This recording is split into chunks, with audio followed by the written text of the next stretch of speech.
Welcome, dear learners, to my channel Friendly Educator Online once again. আজকে আবারও একটি গুরুত্বপূর্ণ অনবদ্য ক্লাস নিয়ে চলে এলাম গ্রামাটিক্যাল সেকশন থেকে। ইংরেজি গ্রামারের সবচেয়ে গুরুত্বপূর্ণ অংশ ভার্ব।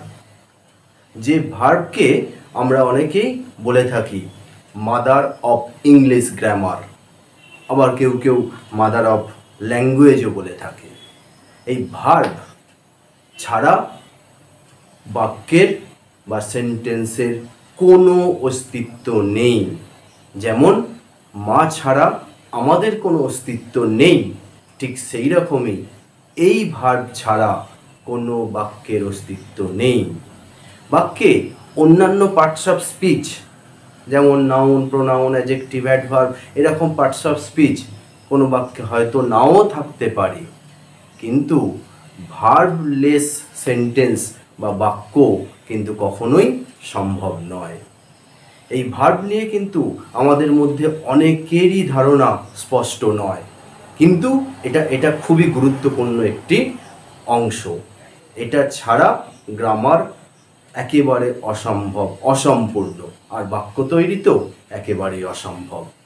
সো এই ক্লাসটা ভেরি ভেরি ইম্পর্ট্যান্ট হতে চলেছে। সো কেয়ারফুলি প্রত্যেকে দেখবে। আর তার আগে একটু বলে রাখি, এতগুলো তো ভিডিও অনেকেই দেখেছো, যারা যারা এখনো পর্যন্ত সাবস্ক্রাইব করোনি তাদের কাছে আমার আর্নেস্ট রিকোয়েস্ট রইল, আমার চ্যানেলটাকে সাবস্ক্রাইব করে নিও আর পাশে থাকা বেল আইকনটিকে প্রেস করে দিও, যাতে করে পরবর্তী ভিডিও এলেই তোমরা আগে থেকে নোটিফিকেশান পেতে পারো। যাই হোক, তাহলে ক্লাসটা শুরু করি আজকে। দেখো, একটা সেন্টেন্স বলি, C loves chocolate. C loves chocolate, খুব সহজ একটা বাক্য, তাই না? সে চকোলেট ভালোবাসে। এখানে দেখো, আমি আগের ক্লাসগুলোতে নাউন প্রোনাউন নিয়ে আলোচনা করে ফেলেছি। এই বাক্যে দেখো সি, সিটা কি? সিটা প্রোনাউন, নামের পরিবর্তে বসেছে, সেজন্য এটা প্রোনাউন। আবার দেখো চকোলেট, চকোলেট কি? একটা বস্তুর নাম বোঝাচ্ছে না, সেটা নাউন। তাহলে এটা প্রোনাউন হলো, এটা নাউন হলো। মাঝখানে এই যে লাভস, এটা কি? এটা কি? This is the verb. এটাই ভার্ব, বাংলায় আমরা যাকে বলি ক্রিয়াপদ। এটাই কিন্তু ভার্ব এবং এই বাক্যের মূল ভিত্তি বলা যায়। এটা ছাড়া এই বাক্যটা একেবারেই অসম্ভব। এই ভার্ব কাকে বলে একটু দেখে নিই। দেখো, যে পদের দ্বারা কাজ করা বোঝায় বা হওয়া বোঝায় বা থাকা বোঝায়, তাকেই আমরা ভার্ব বলি। এই ভার্বের সংজ্ঞায় দেখো, প্রথমেই আমি বলেছি কাজ করা বোঝায়, তাই না? এই কাজ করা বোঝায়, এই কনসেপ্ট বা ধারণাটা সায়েন্সের থেকে কিন্তু একটু ডিফারেন্ট, একটু আলাদা। সায়েন্সে আমাদের যে কাজের ধারণাটা আছে, সেখানে কিন্তু কাজ কি? বল প্রয়োগ করলে বলের প্রয়োগ বিন্দু স্মরণ হলেই তবে কাজ, তাই না? তোমরা পড়েছো নিশ্চয়ই। কিন্তু এক্ষেত্রে কাজের সংজ্ঞা কিন্তু সেই সায়েন্সের সঙ্গে মেলালে চলবে না। এখানে কিন্তু কাজ মানে ঘুমানো, সেটাও একটা কাজ। জাস্ট ভাবা, সেটাও একটা কাজ। বসে বসে চিন্তা করতে থাকা, সেটাও কিন্তু একটা কাজ। এক্ষেত্রে কাজের সংজ্ঞাটা একটু আলাদা। যেমন দেখো, ইট খাওয়া, রাইট লেখা, রিড পড়া, সি থিঙ্ক, এটসেট্রা এটসেট্রা, এরকম অসংখ্য ভার্ব আছে, যা আমাদের ওয়ার্ড স্টকে ভীষণভাবে দরকার, ভীষণভাবে কাজে লাগবে। তো কেয়ারফুলি ক্লাসটা খুব খুব মন দিয়ে কিন্তু দেখতে থেকো। এবার আমরা আসছি ভার্বের বিভিন্ন ভাগ সম্পর্কে। এখানে আমি ভার্বের বিভিন্ন ভাগ সম্পর্কে একটা ছোট্ট ছক করেছি। এগুলো বিভিন্ন গ্রামার বই কিন্তু বিভিন্ন রকমভাবে ভার্বের ভাগ সম্পর্কে দেয়া থাকে। আমি একটা ছকের মধ্যে ভার্বের সব ভাগগুলোকে তুলে ধরার চেষ্টা করেছি। তোমরা একটু দেখো, নিশ্চিতভাবে তোমাদের উপকারে লাগবে। দেখো, ভার্ব তাকে কটি ভাগে ভাগ করেছি? মূলত দুটি ভাগে ভাগ করেছি। কি কি? প্রিন্সিপাল ভার্ব আর অক্সিলারি ভার্ব। আর 3 নম্বরে, আচ্ছা 3টে ভাগ করেছি। আর 3 নম্বরে রেখেছি মডাল ভার্ব। এটা আমি দুটো বলে ফেলেছিলাম, কারণ অ্যাকচুয়ালি অনেকেই এই মডালকে কিন্তু অক্সিলারি ভার্বের সঙ্গে রাখে, কিন্তু সেটা নিয়ে আমি পরে কোনো দিন আলোচনা করে দেব। মডালকে কিন্তু অ্যাকচুয়ালি এই অক্সিলারির সঙ্গে রাখা উচিত নয়, এটার একটা আলাদা স্পেশাল আইডেন্টিটি আছে। সেই জন্য আমি কিন্তু ভার্বের 3টে ভাগটাকে বেশি গুরুত্ব দেব। তাহলে 3টে ভাগ কি কি? প্রিন্সিপাল ভার্ব, অক্সিলিয়ারি ভার্ব আর মডাল ভার্ব। এই যে প্রিন্সিপাল ভার্ব, তাকে আবার দুটো ভাগে ভাগ করেছি, ফাইনাইট, নন ফাইনাইট। এই কথাটা তোমরা শুনেই থাকবে, finite verb, non finite verb. এই ফাইনাইট ভার্ব তাকে আবার দুটো ভাগে ভাগ করেছি। কি কি? দেখো, ট্রানজিটিভ, ইনট্রানজিটিভ ভার্ব। এগুলো অলরেডি তোমরা স্কুল লেভেলে কিন্তু পেয়ে গেছো। Transitive verb, intransitive verb, intransitive. এই নন ফাইনাইটকে আবার 3টে ভাগে ভাগ করেছি। কি কি? ইনফিনিটিভ ক্লাস 8-এ পেয়েছো। জেরান্ড, পার্টিসিপিল, এগুলো সব 7-8-এই পাচ্ছ। গ্রামারে তোমাদের টেক্সট বইয়ের মধ্যেও কিন্তু রেফারেন্স দেওয়া আছে।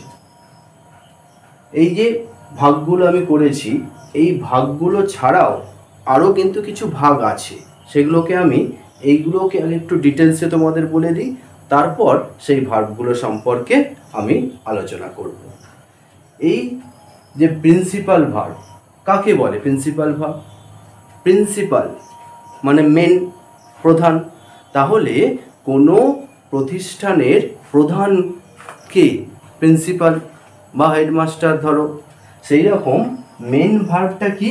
মেন বা প্রিন্সিপাল ভার্ব যে ভার্ব অপরের সাহায্য ছাড়াই নিজে নিজে অর্থ প্রকাশ করতে পারে। অপরের সাহায্য না নিয়ে নিজে নিজেই অর্থ প্রকাশ করতে পারছে, তখনই সেটা হচ্ছে মেন বা প্রিন্সিপাল ভার্ব। যেমন দেখো, দে প্লে ফুটবল। এখানে প্লে এই বাক্যটা কি? তারা ফুটবল খেলে। এখানে প্লে একাই অর্থ প্রকাশ করতে পারছে, তাই না? সেজন্য এটা মেন ভার্ব। অক্সিলিয়ারি ভার্ব এটাকে আবার আমরা ডিপেন্ডেন্ট ভার্ব বা হেল্প ভার্বও বলতে পারি। এটা কি? যে ভার্ব মেন ভার্বকে সাহায্য করে, যেন বাংলায় একে সাহায্যকারী ভার্ব বলা হয়, কারণ এটা মেন ভার্বকে সাহায্য করে। যেমন দে আর প্লেয়িং ফুটবল। এখানে দেখো, দে প্লে ফুটবল, সে একাই প্লেটা একা একা অর্থ প্রকাশ করেছিল। এখানে তারা ফুটবল খেলছে, এটা বোঝাতে গিয়ে আমাকে এই আর এই ভার্বটির সাহায্য নিতে হচ্ছে। সেই জন্য এই আর, এটা হলো হেল্প ভার্ব বা অক্সিলারি ভার্ব। মডাল ভার্ব কি? 3 নম্বর যেটা ছিল মডালটা হচ্ছে এইরকম বিশেষ 12টি ভার্ব আছে। এটা ইংলিশ গ্রামারে বিভিন্নভাবে ব্যবহার হয়, প্রয়োগ হয়। এরকম 12টি ভার্ব আছে। এই 12টি বিশেষ ভার্ব, তাদেরকেই আমরা মডাল ভার্ব বলে থাকি। এটা কিন্তু বিশেষভাবে সংজ্ঞায়িত হচ্ছে না, কারণ এটা মেন ভার্ব হিসাবেও কখনো কখনো কাজ করে, হেল্প ভার্ব হিসেবেও কখনো কখনো কাজ করে। যেমন দেখো, ক্যান, কুড, মে, মাইট, এগুলো এরকমভাবে 12টা আছে। সেগুলো আমি পরে কোনো দিন আলাদা ক্লাসে ডিসকাস করে দেব, ঠিক আছে? এবার আসি ফাইনাইট ভার্ব। যে প্রিন্সিপাল ভার্বকে দুটো ভাগে ভাগ করেছিলাম, ফাইনাইট ভার্ব এটা কি? যে ভার্বগুলি নাম্বার, পার্সন বা টেন্স অনুযায়ী রূপ পরিবর্তন করে। তাহলে সেখানে নাম্বার, বচন, পার্সন, এই তারপরে টেন্স, এইগুলোর পরিবর্তনের সঙ্গে সঙ্গে তারও রূপ পরিবর্তন হয়, সেগুলোকেই বলা হয় ফাইনাইট ভার্ব। বাংলায় বলা হয় সমাপিকা ক্রিয়া, শুনে থাকবে নিশ্চয়ই। যেমন দেখো, এই যে সিংস রবীন্দ্রসঙ্গীত, সে রবীন্দ্রসঙ্গীত গায়। এই যে সি সিংস, অ্যাকচুয়ালি ভার্বটা তো সিং, কিন্তু she third person singular number, সেই জন্য সিংস হয়েছে রবীন্দ্রসঙ্গীত। এবার যদি ধরো এটা পাস্ট টেন্সে করতাম, তাহলে সি স্যাং হয়ে যেত, সি স্যাং রবীন্দ্রসঙ্গীত। সেই রকম এই যে ভার্বটা, এটা পরিবর্তন হচ্ছে, সেই জন্য এটাকে বলা হয় ফাইনাইট ভার্ব। এবার আসছি non finite verb. Non finite ভার্বটা কি? ফাইনাইট ভার্বের বিপরীত বা উল্টো হবেই। যে ভার্ব রূপ পরিবর্তন করে না, মানে এই একই রকম নাম্বার, পার্সন বা টেন্স অনুযায়ী এরা কিন্তু রূপ পরিবর্তন করে না। যেমন to lie is a sin, তারপরে সুইমিং ইজ মাই প্যাশন। এই রকম ভার্বগুলোকে বলা হয় non finite verb. Transitive verb. Transitive verb কি? যে ভার্বে কর্মের যোগ থাকে, যে ভার্বের সঙ্গে কর্মের অবজেক্ট বা কর্মের যোগ থাকে, তাকেই ট্রানজিটিভ ভার্ব বলে। যেমন হি কিলস এ স্নেক, এখানে দেখো হি সাবজেক্ট, কিলস হত্যা করেছে, এ স্নেক, এ স্নেক একটা অবজেক্ট বা কর্ম আছে, সেই জন্য এটা ট্রানজিটিভ ভার্ব। ইনট্রানজিটিভ ভার্ব কি? যে ভার্বের সঙ্গে কর্মের যোগ থাকে না, তাকে ইনট্রানজিটিভ ভার্ব বলে। যেমন উই রিড, এই যে রিড, এই ভার্বটার সঙ্গে কি কর্মের যোগ আছে? নেই। কর্মের প্রয়োজন আছে? নেই, সেজন্য এটা ইনট্রানজিটিভ ভার্ব। ইনফিনিটিভ, এই যে নন ফাইনাইট ভার্বগুলো, তাকে তো আবার তিনটে ভাগে ভাগ করেছিলাম। কি কি? ইনফিনিটিভ।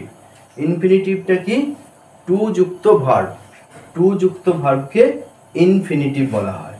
যেমন I want to go to Agra, এই যে টু গো।